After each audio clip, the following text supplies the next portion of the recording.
అది నేను ఆలియన్ కలవాలి. అరే ఆగమ్మా, ఆగు. తను నువ్వైతే మోడలింగ్ చేస్తుంటావు కదా, మరి మధ్య నువ్వెందుకు ఖాళీగా తిరుగుతున్నావు? నువ్వు మోడలింగ్ వదిలేసావా లేకపోతే నీ బాయ్ ఫ్రెండ్ నేను వదిలేసాడా? నానమ్మ, నేను లాస్ట్ వీకే 3 యాడ్స్ షూట్ చేశాను. ఒకవేళ నువ్వు యాడ్స్ చేసావంటే అప్పుడు నువ్వు టీవీలో కనిపించేదానివిగా, ఇంట్లో కనిపించేదానివి కాదుగా. నానమ్మ ప్లీజ్, మీరు తనతో ఇలా మాట్లాడకండి. నాకు తను బెస్ట్ ఫ్రెండ్. చూడమ్మా, నేనెందుకు చెప్తున్నానంటే మాటి మాటికి ఒకే చేటికి వెళ్తుంటే మన గౌరవం తగ్గిపోతుంటుంది కదా, అంతేగా. నానమ్మ, వై డోంట్ యు అండర్స్టాండ్? తను నా సిస్టర్ లాంటిది, తను మన కుటుంబంలో ఒక భాగం. ఓహో, తను నీకు సిస్టర్ లాంటిదంటే అప్పుడు తను అభికి కూడా సిస్టర్ లాంటిదే కదా, అవునా? నో, నేను అభికి సిస్టర్. తన్నెందుకు కోపడుతున్నావు? నీ స్నేహితురాలు అన్నయ్య, నీకు కూడా అన్నయ్య లాంటి వాడే కదా.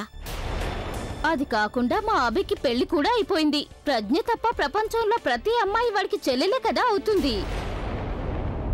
నువ్వు రాఖీ పండుగ రోజు తప్పకుండా రావాలి, మాకు చాలా సంతోషంగా ఉంటుంది. నానమ్మ, మీరు మాట్లాడడం అయిపోయిందా? నువ్వు నా గదిలో పత్తాను, మనం లోపల ప్రశాంతంగా మాట్లాడుకుందాం. ఆలియా తనని తీసుకెళ్ళు. తనకి ప్రశాంతంగా ఉన్నా లేకపోయినా మాకు చాలా ప్రశాంతంగా ఉంది.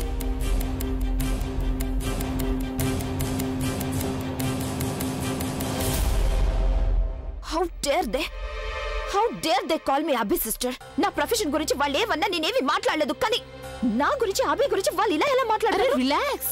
వాళ్ళు అన్నంత మాత్రాన అది నిజమైపోతుందా చెప్పు? అంటే నువ్వు అన్నయ్యకి చెల్లెలివని వాళ్ళంటే నిజంగా నువ్వు అన్నయ్యకి చెల్లెలివైపోతావా? నేను మాటికి ఇక్కడికి రావడం వల్ల నాకు మర్యాద తగ్గిపోతుందా? మరి వాళ్ళైతే ఇంకా ఇక్కడే ఉన్నారు కదా, వాళ్ళకెందుకు చెప్పడం లేదు? ఫంక్షన్ పూర్తయిపోయింది, ఇక మీ ఇంటికి వెళ్ళిపోండి అని. వాళ్ళు మా నాన్నమ్మకి కజిన్స్. అయితే నేనెవరిని? వాళ్ళైతే కుటుంబ సభ్యులు, నేను పరాయిదాన్నా? నేను ఇంటికి ఇన్నాళ్ళ నుండి వస్తూ పోతున్నానంటే నేను అభిని ప్రేమిస్తున్నాను కాబట్టి. కానీ వాళ్ళు నన్ను అభిని చెల్లెని చేయాలనుకుంటున్నారు. ఒకవేళ వాళ్ళు మీ నాన్నమ్మకి కజిన్స్ అయ్యి ఉండకపోతే అప్పుడు కూడా నువ్వేం చేయలేవు.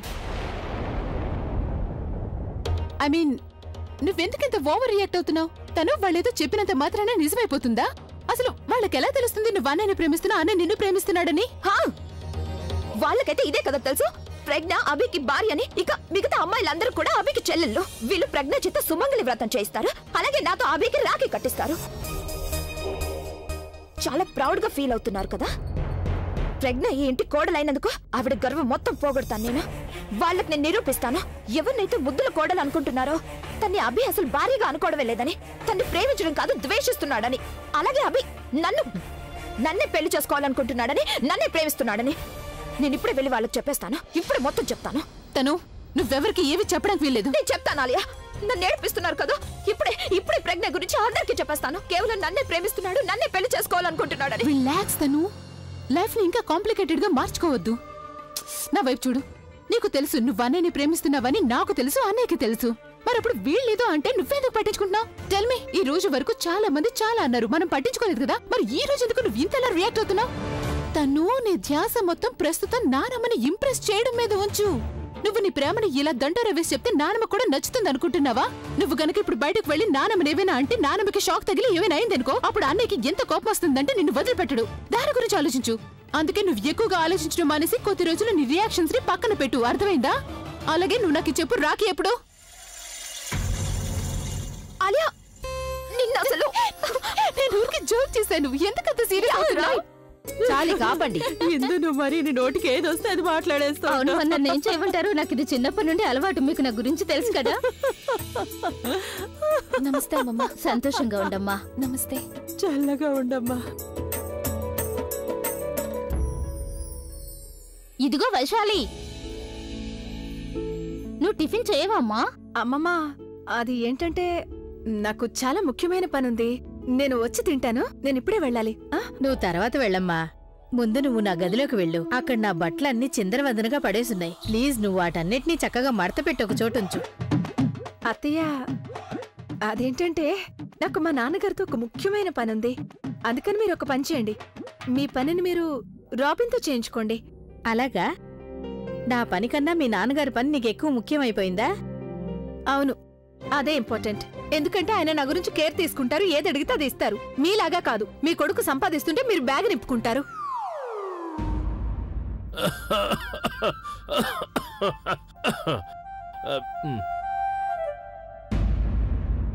అదేంటంటే తను మన రాజ్ గురించి మాట్లాడుతోంది. రాజ్ తన శాలరీ మొత్తం తీసుకొచ్చి నా చేతుల్లోనే పెడతాడు కదా, అది తనకు నచ్చడం లేదు, అందుకే అలా. అమ్మమ్మ నేను వెళ్ళొస్తాను. ప్రజ్ఞ, మీ అమ్మగారికి ఒంట్లో ఎలా ఉందంట? ఫోన్ చేసి మాట్లాడావా నువ్వు? లేదమ్మమ్మ, నేను... అరే, ఇంటి నుండి ఫోన్ వస్తోంది. హలో. హలో ప్రజ్ఞ, ఎలా ఉన్నావమ్మా? నేను బాగున్నానమ్మా. అమ్మ ఎలా ఉంది? అమ్మ కూడా బాగానే ఉంది. నిన్ను బాగా తలుచుకుంటోంది ప్రజ్ఞ. నేనెందుకు చేశానంటే, నీకేమైనా వీలవుతుందంటే ఓసారి ఇంటికొచ్చి వెళ్తావేమోనని. తనకి సంతోషంగా ఉంటుంది. అలాగే నానమ్మ, నేను ఇప్పుడే వస్తాను, సరేనా? అమ్మమ్మ, అది... ప్రజ్ఞ, నేను మొత్తం అంతా విన్నాను. నువ్వు వెళ్ళు, ఒకసారి కలిసిరా. థ్యాంక్ యూ అమ్మమ్మ.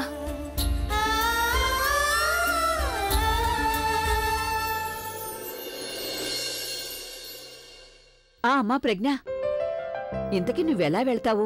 నేను ఆటోలో వెళ్తానమ్మమ్మ. ఆటోలో ఎందుకెళ్తావు? అభి నిన్ను దించుతాడు కదా. సరేనమ్మా, నేను వెళ్ళడం కుదరదు. నాకు ప్రొడ్యూసర్తో చాలా ఇంపార్టెంట్ మీటింగ్ ఉంది. పని తర్వాత ఫ్యామిలీ ముందు తాను అక్కడికి ఒంటరిగా వెళితే ఏం బాగుంటుంది? వెళ్ళు, తన్ని దించేసిరా. నానమ్మా, నేను ఆ మీటింగ్ క్యాన్సిల్ చేయడం కుదరదు. ఆ ప్రొడ్యూసర్ అక్కడ. అబే, నువ్వు మీటింగ్ గురించి ఎందుకు కంగారు పడుతున్నావు? అరే ఆకాష్ నీ పనులన్నీ చూసుకుంటున్నాడు కదా, ఈ పని కూడా చూసుకుంటాడు. ఆకాష్, నువ్వు చూసుకుంటావు కదా? షూర్ మా, నేను చూసుకుంటాను. నువ్వు ఎక్కువగా స్ట్రెస్ తీసుకోవద్దనయ్యా, మొత్తం నేను చూసుకుంటాను. చూసావా, నేను చెప్పాను కదా తను చూసుకుంటాడని. నీ సమస్య ఇప్పుడు సాల్వ్ అయిపోయింది కదా, ఇక వెళ్ళు, కోడల్ని తీసుకెళ్ళు. సరే.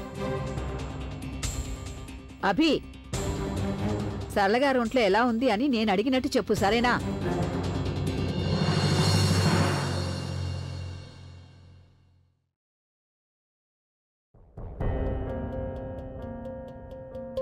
నువ్వే ఆంటీ గారిని జాగ్రత్త చూసుకోవాల్సి ఉంటుంది. ఆవిడ ఏ విధంగా స్ట్రెస్ తీసుకోకుండా నువ్వే చూసుకోవాలి. ఎందుకంటే ఇలా అనకూడదు, కానీ మళ్ళీ అటాక్ అయితే గనక అప్పుడు ఆంటీ గారికి చాలా సీరియస్ అయ్యే ప్రమాదం ఉంది. బుల్బుల్, తినడానికి ఏమైనా? బుల్బుల్, ఏంటి, ఏమైంది నీకు? ఏమైంది? బుల్బుల్, నీ స్లిప్పర్స్ ఎక్కడున్నాయి? And where is your bag? బహుశా నేను వాటిని ట్రయల్ రూమ్ లోపలే మర్చిపోయి వచ్చినట్టున్నాను. నేను వెళ్ళి తీసుకొస్తాను.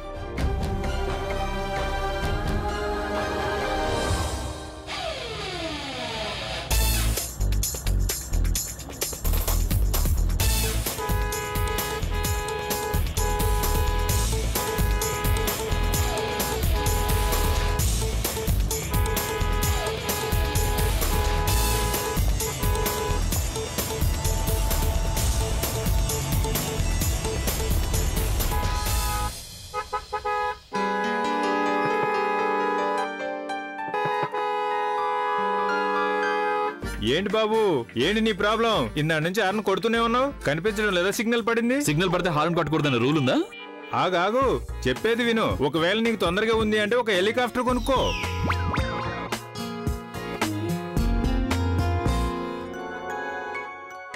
మీరు నా మీద కోపాన్ని ఇలా ఎందుకు చూపిస్తున్నారు?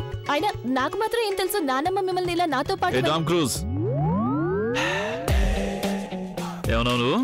నేను ఇందాక ఎప్పుడో మాట్లాడాను బాబు, ఇప్పుడు ఈ మేడం మాట్లాడుతున్నారు. మేడమా? ఇక్కడ ఎవరు లేరే. ఈవిడే, నీ పక్కన ఒక ఆవిడ కూర్చునుంది కదా.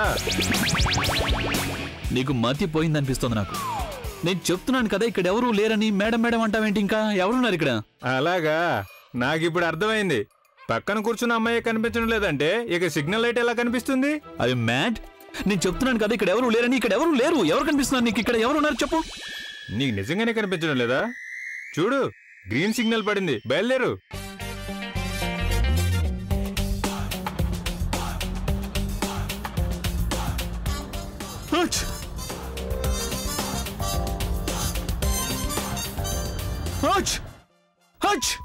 Bless you. ఏం చేస్తున్నావు నువ్వు? అది నేను...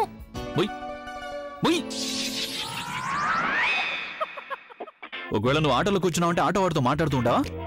లేదు కదా. ఇప్పుడు కూడా నువ్వు ఆటోలో కూర్చున్నావని అనుకో, ఓకే? నువ్వు ఒక పని చేయి, వెళ్ళి వెనక్కి కూర్చో.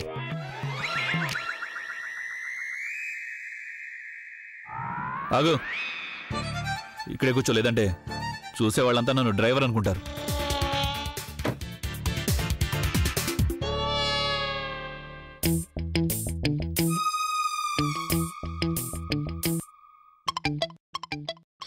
ఇతను మంచి కళ్ళ డాక్టర్, ఒకసారి వెళ్ళి కళ్ళు చెక్ చేయించుకోండి. అలాగా ఉండు, నిన్ను ఎముకల డాక్టర్ దగ్గర పంపిస్తాను నేను. ఏం చేస్తున్నారు? అగో రేయ్ స్కూటీ, నన్ను డాక్టర్ దగ్గర పంపిస్తావా? పారిపోతావు ఏంట్రా పిరికోడా?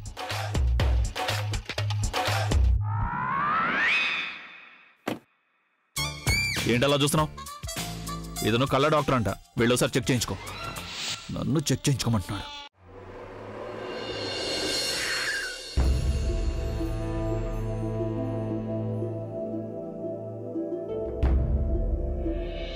ఈయన చాలా కోపంగా ఉన్నారు. ఒకవేళ అమ్మ ముందు నన్ను తిట్టేశారంటే. అక్క బావా మీరిద్దరూ నాకు ముందే తెలుసు నువ్వు పెద్దమ్మని కలవడానికి తప్పకుండా వస్తావని. నేను వెళ్ళి పెద్దమ్మకి ఈ విషయం చెప్తాను, సంతోషిస్తుంది. రండి బావ గారు. నువ్వు పద పూర్ణిమ, మేము వస్తాం. అలాగే. చూడండి, నేను మీ మాట విన్నాను కదా, ఇప్పుడు మీరు నా మాట వినాల్సి ఉంటుంది. నువ్వు మళ్ళీ నోరెత్తావా? నేను చెప్పాను కదా నువ్వు నా ముందు. ఆ రూల్స్ అన్ని మీ ఇంట్లో, ఇప్పుడు ఇది మా ఇల్లు. మీరు ముందు రండి. నన్ను ఎక్కడ తీసుకెళ్తున్నావు? నా చెయ్యదురు. నువ్వు మోటమేటిక్గా నా చెయ్యదు పట్టుకుంటున్నావు. నేను మీకు దండం పెడతాను, కావాలంటే కాళ్ళు కూడా పట్టుకుంటాను. మీరు ఏం చేయమంటే అది చేస్తాను. కానీ అమ్మ ముందు మీరు. ఇప్పుడు మళ్ళీ ఏం కొత్త డ్రామా మొదలెట్టావు? డ్రామా కాదు, నేను మిమ్మల్ని రిక్వెస్ట్ చేస్తున్నాను అంతే. మీరు ఎంత కోపడాలనుకుంటే అంత కోపడండి. మీరు ఏ శిక్ష వేయాలనుకున్నా వెయ్యండి, నేను భరిస్తాను. మీరు ఏం చెప్తే నేను చేస్తాను. కానీ దీని అర్థం నువ్వు నా చేత డ్రామా ఆడించాలనుకుంటున్నావు? అవునా? లేదు, సహాయం కోరుకుంటున్నాను. ప్లీజ్. మీకు తెలుసు కదా అమ్మకు అసలు ఒంట్లో బాగోలేదని. తను ఈ సమయంలో అస్సలు స్ట్రెస్ అవ్వకూడదు. అందుకే మీరు అమ్మ ముందు దయచేసి ఏవి మాట్లాడకండి. లేకపోతే మన ఇద్దరి మధ్య ఏది సరిగ్గా లేదని అనుమానం వస్తుంది. నేను ఎందుకు వినాలి నీ మాట? నేను ఇంతకు ముందు నీకు చెప్పాను, మళ్ళీ ఇప్పుడు చెప్తున్నాను. నువ్వు నాకు అసలు ఏమీ కావు.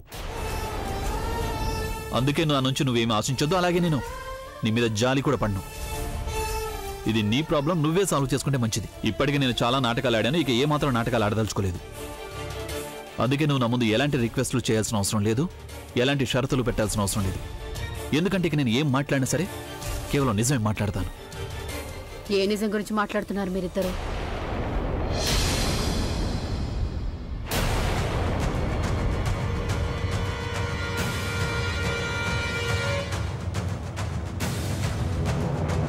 మీరిద్దరు గొడవ పడుతున్నారని నాకెందుకు అనిపిస్తుంది? అమ్మా, అది గొడవ పడకపోతే మరి ఏం చేయను? చూడమ్మా, ఇప్పుడే వచ్చారు, అంతలోనే వెళ్ళిపోతాను అంటున్నారు. అందుకే ఆయనతో గొడవ పడుతున్నాను. లేదల్లుడు గారు, అలా ఎలా వెళ్ళిపోతారు? చాలా రోజుల తర్వాత వచ్చారు కదా, కాస్త టీ తాగి టిఫిన్ చేసి ఆ తర్వాత వెళ్దురు గాని. విషయం ఏంటంటే ఆంటీ గారు, ఇంట్లో చాలా పనులు అలాగే ఉండిపోయాయి. తనని దింపడం కోసమని అన్ని పనులు మధ్యలోనే వదిలేసి వచ్చాను. అందుకే వెంటనే వెళ్ళాలి. పనుందంటే నేనెప్పుడూ అడ్డు చెప్పను బాబు, కానీ మీరు తొందరగా వచ్చి నా చేతి టిఫిన్ తిని మరీ వెళ్ళాలి. నేను బయలుదేరుతాను. నువ్వెలా ఉన్నావమ్మా? నేను బాగున్నానే. ముందు నువ్వు వెళ్ళి అడిగిరాపో, అల్లుడు గారు నేను తీసుకెళ్ళడానికి ఎప్పుడొస్తారని. మనం తర్వాత మాట్లాడుకోవచ్చు. ముందు నువ్వు వెళ్ళి అడిగిరాపో, వెళ్ళు. ఏమైంది వైశాలి? ఎందుకు నన్ను అంత అర్జెంటుగా రమ్మన్నావు? అది నాకు ఒక 500 కావాలి నాన్న. 5,000 కోసం నువ్వు నన్ను రమ్మని పిలిచావా? నాన్న బహుశా మీరు సరిగ్గా వినలేదనుకుంటా. నేను 5,000 కాదు, 500 అడిగాను. కేవలం 500ఏనా? నాకు అప్పుడప్పుడు నీ మీద జాలిగా ఉంటుంది. ఎంతో గొప్పింట్లో నీకు సంబంధం కుదిరిందని చాలా సంతోషపడ్డాను. కానీ నువ్వు ప్రతి చిన్న అవసరానికి కూడా నా దగ్గరికి రావాల్సిన పరిస్థితి వచ్చింది చూడు. ఎలా పుట్టాడో నాకు అర్థం కావడం లేదు. అతనికి పిల్లల గురించి, నీ గురించి ఏ ఆలోచన లేదు. ఒక పని చేస్తే నీ జీవితంలో అన్నీ సులభంగా మారిపోతాయి తెలుసా? ఇప్పుడు ఇక్కడికి ఒక కార్పొరేటర్ రాబోతున్నాడు. అతనికి ఒక స్థలం ఉంది. వాటి కాగితాల కోసం ఇక్కడికి వస్తున్నాడు. ఇలాంటి స్థలాలు అతనికి బోల్డ్ అన్ని ఉన్నాయి. ఒకవేళ నీకు కావాలి అనుకుంటే నువ్వు ఒక పని చేస్తే చాలు, నీ జీవితంలో నీకున్న అన్ని సమస్యలు తీరిపోతాయి. నేనైతే అన్ని విధాలా రాజుకి నచ్చజెప్పి చూసాను నాన్న, కానీ తను అసలు ఎలా చెప్పినా అర్థం చేసుకోడు. ఇదే కదా నీ సమస్య. నువ్వు అతనికి నచ్చ చెప్తూ ఉంటావు, అంటే నువ్వు తనని కంట్రోల్లో పెట్టావు. భార్యలు భర్తల చేత ఎన్నో పనులు చేయించుకుంటారు, నువ్వు సైన్ చేయించలేవా? ఎలా ఉన్నారు సార్? హలో మిస్టర్ కపూర్, ఎలా ఉన్నావు? అవునాను, మీరెలా ఉన్నారు? ఇదిగో తను నా కూతురు వైశాలి. తన హస్బెండ్ ఉన్నాడు కదా, తను బిఎంసిలో చాలా పెద్ద ఆఫీసర్. అలాగా, ఇవిగోండి సార్. ఒక ల్యాండ్ గురించి నేను మీకు చెప్పాను కదా, దానికి సంబంధించిన పేపర్స్.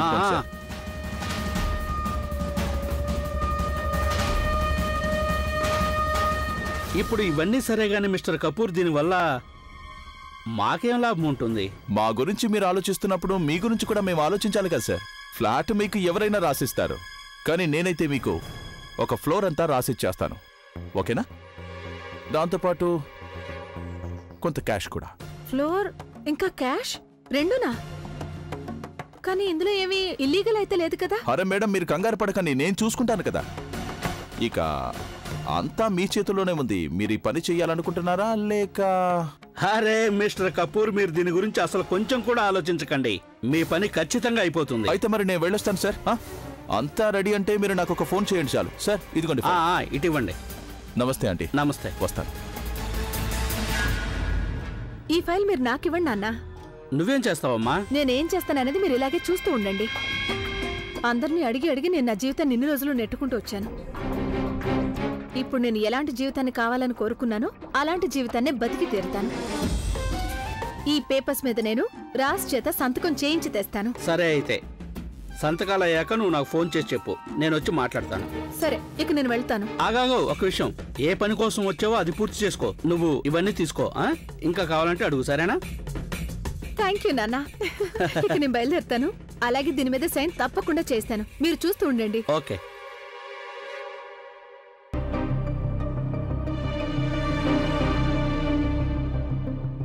నేను చిన్నపిల్లన్నా? నువ్వు నన్ను కారు వరకు వచ్చి సాగనంపడానికి నిన్ను ఎంత దూరంగా ఉండమని చెప్తున్నాను, నువ్వు అంత దగ్గరికి ఎందుకు వస్తున్నావు? లేదు, అది అమ్మ అడిగి రమ్మంది. మళ్ళీ మీరు నన్ను తీసుకెళ్ళడానికి ఎప్పుడు వస్తారని. తీసుకెళ్ళడమా?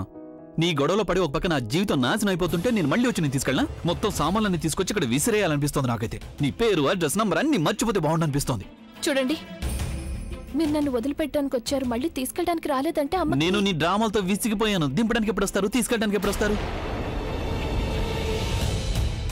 ఏం పర్వాలేదు, నేను మా అమ్మకి చెప్తాను మీరు నన్ను తీసుకెళ్ళడానికి రాలేరు అని. చెయ్యొదురు ముందు. నీకే చెప్పేది, చెయ్యొదురు.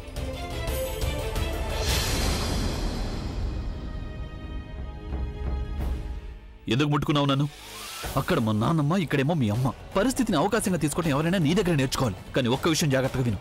ఈ రోజు నీకు ఆఖరి రోజు, అర్థమైందా? ఈ రోజు తర్వాత నుండి నేను ఎప్పుడు నాటకాలు ఆడను. ఏది ఏవైనా నేను ఉన్నదే చెప్తాను. ఏది నిజమో ఏది అబద్ధమో అదే చెప్తాను. చివరికి మా నాన్నమ్మైనా మీ అమ్మైనా సరే. అర్థమైందా నీకు? తీసుకెళ్ళడానికి కావాలట.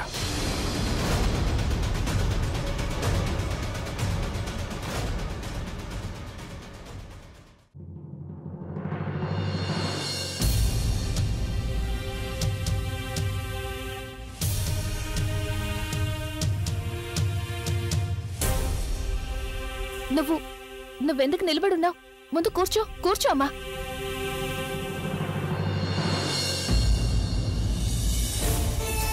డాక్టర్ గారు చెప్పారు కదా, అదే నువ్వు విశ్రాంతి తీసుకుంటే అప్పుడు త్వరగా కోలుకుంటావని. ఎంత విశ్రాంతి తీసుకుంటే నీకు అంత మంచిది. అందుకే నాకు తెలుసు నువ్వు ఇలాగే అంటావని. నువ్వు బానే ఉన్నావు, నీకేమీ కాలేదు అని ఎప్పుడూ అంటూ ఉంటావు. కానీ నువ్వేమీ బాలేవు. నువ్వు విశ్రాంతి తీసుకోవాలి, త్వరగా కోలుకోవాలి. నువ్వు ప్లీజ్ కూర్చో. నేను వెళ్ళి వేడి నీళ్ళు తీసుకొస్తాను. ఆయనకి నేను చెప్పేశాను, ఆయన పని పూర్తి కాగానే స్వయంగా వచ్చి నన్ను తీసుకువెళ్తారు. అది ఆయన పని చాలా ముఖ్యం, అందుకే నేను ఇన్సిస్ట్ చేయలేదు. లేకపోతే ఆయన కూడా ఇక్కడే ఉండేవారు. నీకు అబద్ధం చెప్పడం రాదు ప్రజ్ఞ, దాచడం అంతకన్నా రాదు. మరెందుకు అబద్ధాలు చెప్తున్నావు? నేను అబద్ధాలు చెప్పడం లేదమ్మా, నేను నిజమే చెప్తున్నాను. అంతా బానే ఉంది, ఎందుకు అనవసరంగా ఏదేదో ఆలోచిస్తావు? బయటికి రా, నేను నీతో మాట్లాడాలి.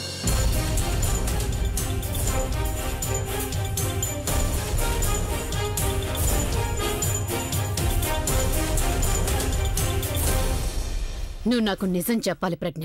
నీకు తెలుసు కదా, ఒక తల్లి మనసు తన పిల్లల చుట్టూతే తిరుగుతూ ఉంటుంది. ఎప్పుడు ఏ తల్లికైనా తెలిసిపోతుంది.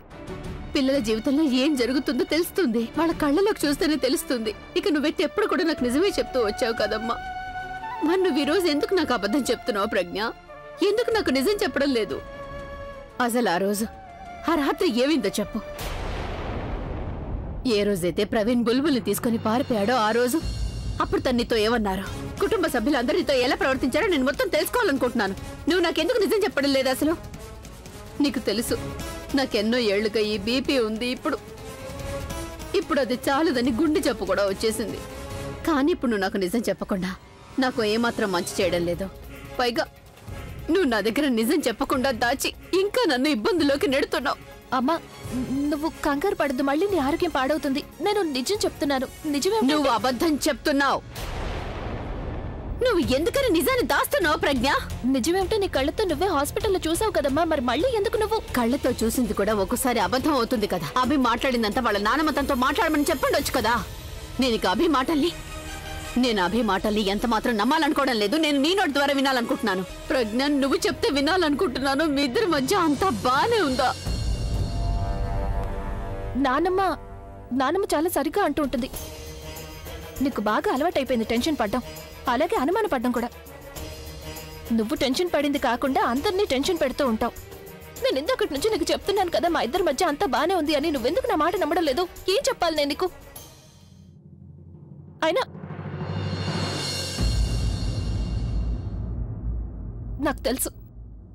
నాకు తెలుసు నువ్వు మా అమ్మవి కాబట్టి నీకంతా తెలిసిపోతుంది. కానీ నేను కూడా నీ కూతురునే కదమ్మా. నేను నిన్ను కంగారు పెట్టాలని అనుకోవడం లేదు, అంతకంటే ఇంకేమీ లేదు. నిజం చెప్తున్నానమ్మా, నేను నీకు నిజమే చెప్తున్నాను. ఒప్పుకుంటాను, ఆయన ప్రవర్తన కొంచెం మారింది, కానీ అది కూడా సహజమే కదమ్మా.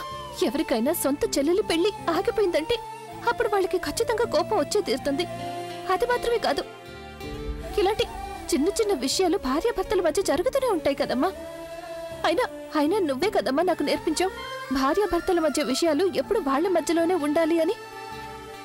ఎలాంటి సమస్య, ఎలాంటి ప్రాబ్లం వచ్చినా వాళ్ళిద్దరూ ఒకటిగా కలిసి సాల్వ్ చేసుకోవాలని నువ్వే కదా చెప్పావు. మరెందుకు మాటి మాటికి నన్ను ప్రశ్నిస్తూనే ఉన్నావు?